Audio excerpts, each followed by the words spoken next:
Pro jalma podo angluhurno breng Allah kang asetarno wet sekadar mare pangeran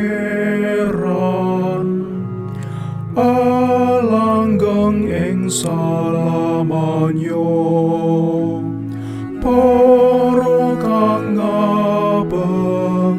mring Allah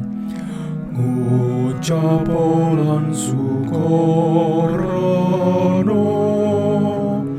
yen sekadar mare pangeran alanggeng ing salamanyo.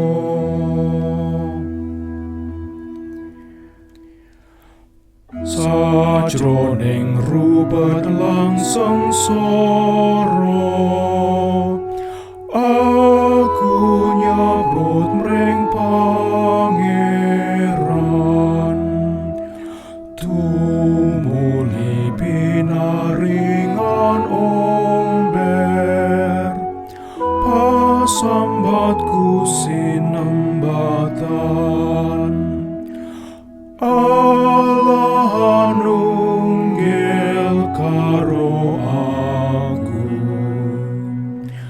aku bakal ora wedi jalma bisa anggawe opo kang tumrap